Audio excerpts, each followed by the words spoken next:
What gives you the courage to transcend in the nothingness which you know is there? Your deep urge to understand the self. Receding only means to go within. Your normal inclination is to come out through the five senses and see the world. Now reverse.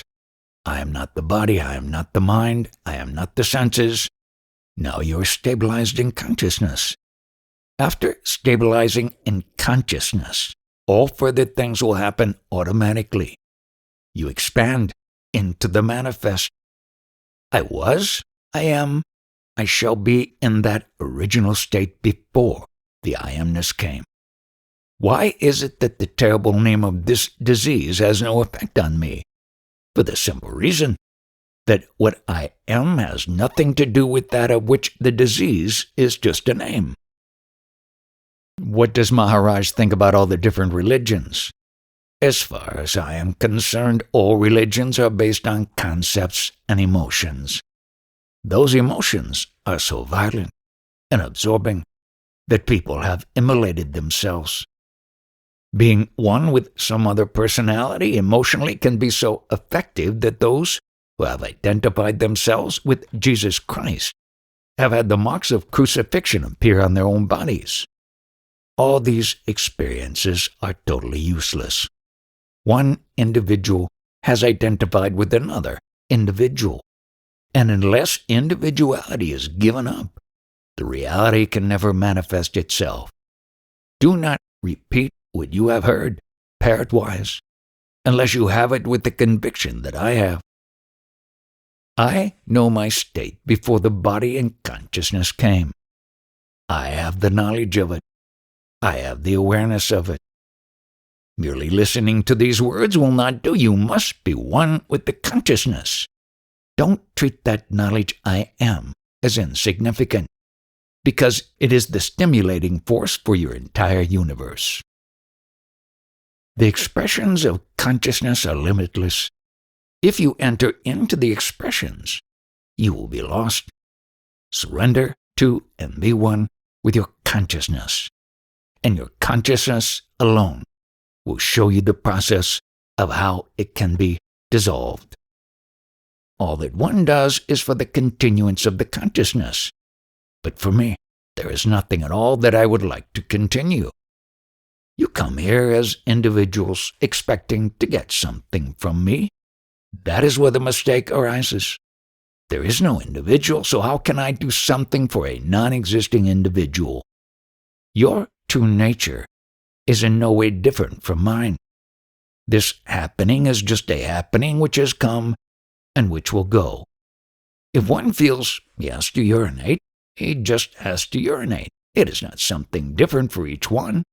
It is a process of urination which happens in everybody, but you consider everything as something happening to you as an individual. How can I understand what Maharaj is saying? Discrimination is very necessary to understand what I am saying. It is only after the arrival of consciousness that we can try to understand ourselves. Consciousness is the so-called birth. Birth means the three aspects: waking state, deep sleep, and the knowledge I am. Once I understand what this birth is, then the whole mystery is solved.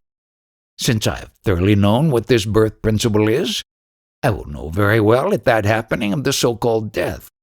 I shall observe the departure of the vital breath, the language, and the I amness. There is no question of death. If I understand right now that my vital breath is quitting, I am not going to arrest it. I am not going to say, you stop now, wait for some time, because I know very well it is of no use retaining this vital breath and life force. Any number of dissolutions have come and gone, but in my true eternal state I am untouched by them. Prior to this experiential state, I was perfect in every respect. With the arrival of this beingness, this imperfect state has started, and I am fed up with that. If you really want eternal peace, don't bother about anybody else. Worry about your own self. Investigate only your own self. Who is going to give you eternal peace? It is only that sun, that I am. If you embrace the self-effulgent sun, everything else will go, but you will prevail eternally. Investigate fully. With what authority can you attain yourself? To what extent can you prolong your life? You should realize that beingness is not independent. It depends on something. When you investigate, you will come to the conclusion that you, the Absolute, do not depend on that beingness. If Atman is Satchitananda, being consciousness bliss, what is Paramatman? Satchitananda will in due course become the Paramatman. Satchitananda is I amness and is itself a state of bliss, a state of love. But it is an experiential state so long as consciousness is there. And consciousness is there so long as the body is available. It is a time-bound state. You must transcend the Sat-Chit-Ananda state. Should I stabilize in beingness or should I flow with the thoughts? If you stay put in beingness, the thoughts will get less and less. If you get mixed up with the thoughts, they will multiply. Stay put in beingness only. How many years back did you take the mantra from me? 3 years. The knowledge you are is God. You worship that, and one day you will realize that you are not an individual. You will realize that you are the universal consciousness which cannot suffer. There is no pain or pleasure for that consciousness. Not through intellect, but through intense meditation you will know it. The meditation will be done by that consciousness itself. To meditate on something is to become that. I am fully established in the unborn state, but still I am experiencing this state of multiplicity, but it has no effect on me. What is the effect of being with Maharaj? Presently, the effect on the seeker is more. If you have the purity, it is faster. For the impure and dull, it is slow. I didn't know I was. Presently, I know I am. This is the same I, with the knowingness mantle over it. This is the way the very Absolute transformed itself into this grosser consciousness state, the state of appearance. I am God. I am the devotee, and I am the worshipping. All the same, one common principle. Was the saint we were speaking of, who was so irritable, a jnani? Yes, jnani means knower of the knowledge. How could he be so irritable if he was a jnani? In manifest consciousness, all activities are happening, so-called good and bad. In the manifest consciousness, this quality was expressed. You cannot attribute this tamasic quality to a jnani because he has transcended the individual consciousness. Is it all right to eat non-vegetarian food? So long as you feel that you are individual, you have to abide by the code of conduct given to you. Once you are the manifest consciousness, there is no question of do's or don'ts. In the universal manifest consciousness, is there anything good or bad? Nothing of the sort. The fragrance of flowers will be there. Garbage will be there. It is all the play of this consciousness. The witness of the consciousness cannot come in the realm of the consciousness. Suppose the witnessing stops. Is it samadhi? Suppose you all go away. There is no more witnessing. I am still here, but I have nothing to witness. In that beingness, the otherliness is there, and witnessing takes place. If consciousness is not there, the Absolute cannot know itself. There is nothing but the Absolute. Therefore, no witnessing. Suppose I am just watching that all actions are happening through me and I am doing nothing. Is meditation necessary? That is a sort of meditation, but the right meditation is when you meditate on yourself. You come to that state when you woke up in the morning and you watch the consciousness. That is the state when you meditate on yourself. Presently, you think that consciousness is watching consciousness. But consciousness is being watched from the absolute platform only. All this spirituality is only for understanding your true nature. To achieve this, what is being alive is the whole question. Once you know your true nature, then being alive is not as an individual, but being alive is simply being a part of that spontaneous manifestation. There is nothing to be sought. The seeker is what is to be seen. Merely see the picture as it is. All of you are seekers. Let me know what it is that you are seeking. Can you reach that? Not just by meditation, but by living with others in the world? Unless you are part of the manifestation, can you live? Know this.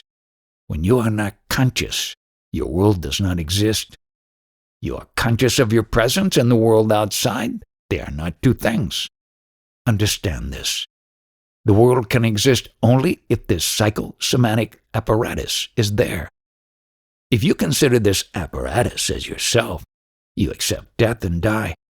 The jnani knows this to be just an apparatus and is apart from it. Having understood this, you do your job happily. What is happening is spontaneous, and all activity is part of the total manifestation. If manifestation is spontaneous, is there any reason or cause of all actions? In dreams you live for 100 years, but when you wake up, that dream lasted for just 5 minutes. How did that happen? Does Maharaj relate the causeless happening to that dream? The basic reason for all this great cause is that you exist. So find the nature of that. All these acts are done by the child of a barren woman. All these problems of the consciousness. Find out the root consciousness. Catch that consciousness by the throat. Conceptual consciousness by conceptual throat. Pamper and woo this basic consciousness. It alone can satisfy your quest, not your intellect. Unless that knowledge is pleased, you cannot have knowledge. I never knew. If I had the slightest knowledge, would I have descended into the prison of my mother's womb? Whatever happens, happens by itself. Who can have knowledge of that which existed before conception? There's nothing to be acquired. You are that. Why so much attraction of the I amness for the body? When it expresses itself as I am, it is already fully charged with that love to be. Why in the insect, worm animal, or human being, this instinct to keep itself alive? Because with the sprouting of the life force, this I amness that is itself the very instinct to live, to love to live. That love to be is the prime motive force for all life's activities. You will find when you are the manifest consciousness, you alone are the multiplicity. You express yourself in all this ample manifest world. This state will itself be transcended, and you will be in the nirguna state. But these are all your expressions, only you as I amness. What I am talking about now is more subtle and more profound and very difficult to understand. But if you understand, the job is done. Consciousness is an aid to know. Presently, that consciousness knows itself as the body. It should not be so. Consciousness should know consciousness, bereft of body sense. Understand logically what I've been telling you again and again. This I amness is the outcome of the food which I eat. Am I the food? No, I am not. The outcome of the food I also am not. All will realize this knowledge, but presently you are caught up with this intimacy with the body. I amness has no authority of its own. It is a puppet in the play of the 5 elements. It is an outcome of the 5 elements. The one who expresses I was not, its position is secure and stable and eternal. Whatever you witness will not remain with you. It is imperfect. The one who recognizes the imperfect is perfect. It is total. It has not to do anything for itself because it is perfect and complete in itself. Why can the Parabrahman afford to have this luxury or suffering of this manifest world? Because to the Parabrahman, this does not exist. Oh, when will I understand what Maharaj is telling us? It will come gradually, because of all the concepts. You have to get rid of those, and that takes time. Some people are in search of knowledge which is acceptable to their mind and intellect, but the sphere of the mind and intellect is of no use to receive this knowledge. All your experiences and visions depend on your knowledge I am, and this itself is going to dissolve. For this knowledge there are no customers, no devotees, because they want something concrete in their hand. But when your knowingness itself is going to dissolve, is it possible to hold on to something? Your guru tells you that you have a true identity, but it is not this. It is formless, Parabrahman. That Parabrahman is without any doubts. It is not conditioned by mayas. Because with reverence to Parabrahman, mayas does not exist. When you listen to this, you feel satisfied, and with that the matter ends for most people. They don't meditate on this again and again and try to find out that principle behind everything. When will I be pronounced dead? When the Atman has left the body. But I am not that Atman. Where is my death there? I am not affected by cancer because whatever happens, whatever the experience, I surrender all these to the Atman. All the actions and fruits of the actions are surrendered to the Atman by the Parabrahman, the Absolute. You can never have knowledge about yourself because Parabrahman cannot be witnessed. You know what you are not. What you are, you cannot know. The self is subtler than space. There is no birth or death, no self. Don't accept what I tell you blindly. Ask me questions. Thoroughly scrutinize and examine the knowledge which I expound, and only then accept it. You live in the house, but the house is not yourself. Similarly, the knowledge I am is in the body, but it is not the body. I do not fully understand it. With the mind you will never understand. You are not the mind, nor the words, nor the meaning of the words. I expound knowledge of the self to the self, but you accept it as the knowledge of your body. I am completely detached from the body and the consciousness which is within the body. Nevertheless, because of the disease, the unbearable suffering of the body is being experienced through the consciousness. It is unbearable, but since I am detached both from the body and the consciousness, I am able to speak to you.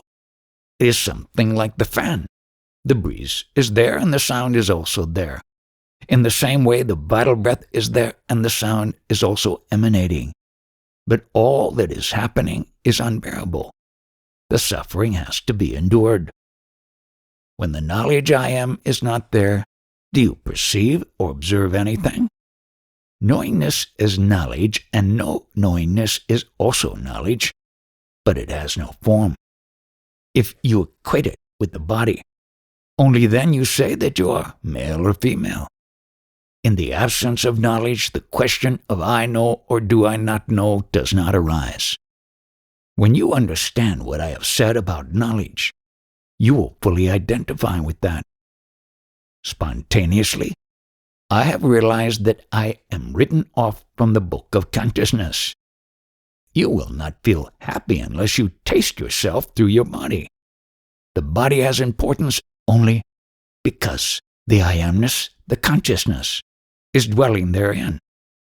If the I amness or consciousness is not there, the body will be disposed of as refuse.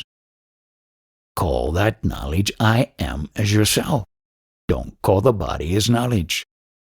Normally, the gurus will not introduce to you the self so deeply. They will only introduce you to all the rituals.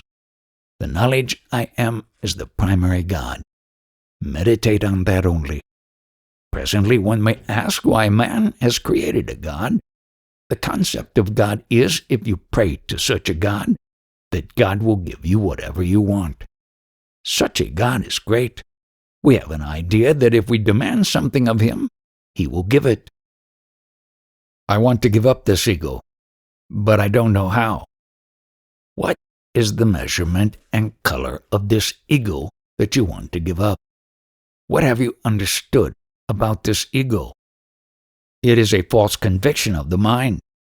It is a pinch in my fingers, this I amness. But all the scriptures and 16 Shastras, 18 Puranas, and 4 Vedas have been screaming and shouting, trying to describe this Brahman. All those praises are only for that tiny little pinch of I am. The moment you start making a design of that I amness, you are getting into deep waters. This incense holder is silver. You have the knowledge that it is silver. What is the shape, color, or design of that knowledge? If all knowledge is formless, could there be a form, design, or color to the knowledge I am? Could it be subject to sin or merit? In this timeless ether, the touch of I amness is not there. Is it not true that our compassion for the ignorant jnani expands knowledge? You can say whatever you like. There is no such thing as compassion in that state. I have elevated you to that state where you should know that you are the very illuminate of everything, and the love to be is also therein. When I lead you there, why do you ask me such questions? How do you know anything? Through the mind. No, the knowingness recognizes the mind. The mind cannot recognize consciousness. You are overpowered by sleep. You wake up. Who recognizes this? Prior to mind, the knowingness principle is there. Prior to knowingness, there is the priormost principle, which knows the consciousness. In the final analysis, out of the absence of knowledge, knowledge was born and knowledge delivered the world, all beings and all things. The one who enters spirituality is the cold water which is put on the fire. When you put it on the fire, the bubbles start rising, and in due course it starts boiling. That boiling stage is something like the sadhaka entering the highest class of spirituality. At the boiling point, he likes to talk a lot, put a lot of questions. When the fire is applied continuously, the boiling stops and simmering takes place. That is the stage where one acquires knowledge in spirituality. After listening to these talks, will you be able to go into quietude? I have my doubts about that because you still like to please your pampered mind. If you have really understood what I say, it does not matter if you please your mind or not. I have told you that presently you are like that warmth in the body. What is the Parabrahman like? The Parabrahman does not experience this warmth of I amness at all. If you understand, this puzzle will be solved for you. Such a jnani is not going to suppress any expressions of emotions, which spontaneously come out of this consciousness and body apparatus. Normally people suppose that a jnani should suppress all the emotional outbursts. That is not correct. With your standpoint in the Absolute, you are not concerned with the feelings and instinctive outbursts of the apparatus. A jnani does not volitionally participate. It is spontaneously happening. While an ignorant person is deeply involved in that, he assumes everything is real. For the jnani, the warmth is also unreal. So whatever happens in the realm of warmth is unreal. All devotion, liking, and love is dissolved for a jnani, but whatever he does is for others. What is the difference between my state and Maharaj's state? For the jnani there is no difference. The difference arises in the case of the ignorant because he is still identifying with the body. Give up the identification with the body and see what happens. How? I can only tell you, this is it. How to accept it is beyond me, and I have no remedy for that. I tell you, you must understand it. Once and for all, if we take his words literally, is this all that is necessary? Yes, that is the one to be caught hold of. But what is the instrument with which you will catch hold of it? It is not the body, mind, and intelligence. The will? Any effort you make will land you in further trouble. Therefore, it is for this knowledge that you exist, to accept this knowledge, not the pseudo-identity. Just keep what you have heard from me in mind as true, and then act in whatever way arises spontaneously. My guru told me that I am timeless, spaceless, without attributes. Then I decided that if this is the case, why should I have any more fear? Who is to have fear? Suppose you meet a tiger. The tiger is going to eat you in any case. Therefore, there is some chance that if you attack the tiger, it may run away. So why not take that chance? Why not try and disidentify yourself from the body? Whatever unhappiness you have, whatever fear you have, is based entirely on identification with the body. Make an effort gradually to disidentify yourself from the body. It is a simple thing. Death is inevitable. So why don't you accept what the Guru has told you? That death is something which cannot affect that which you are. This identification with the body is time-bound. Why not disassociate yourself now? How many of you will remember and understand what I tell you? Whatever fear you have is based only on memory, concepts, and hearsay. So long as you cling to any concept or memory, this fear will not leave you. Don't protect this fear. Give it up, let it go. Can you do that? You have been accumulating what you have heard from me, but ultimately whatever is accumulated has to be given up. It is to be understood, used, and then given up. Maharaj says that everything has happened spontaneously, but we are accustomed to thinking that everything must have someone to start something, someone to control. Without this controlling authority, it is difficult to imagine anything functioning. In the state of duality, this idea has to be there. Otherwise, there can't be any concept or any functioning. This is the basis of manifestation. When ultimately that knowledge merges in knowledge, the seeker disappears and there is no one to ask questions. What is being said and what is being heard is time-bound, from a particular time until today. But that which we are is totally separate from that which is time-bound. I can understand and measure this time duration, so I must obviously be separate from this duration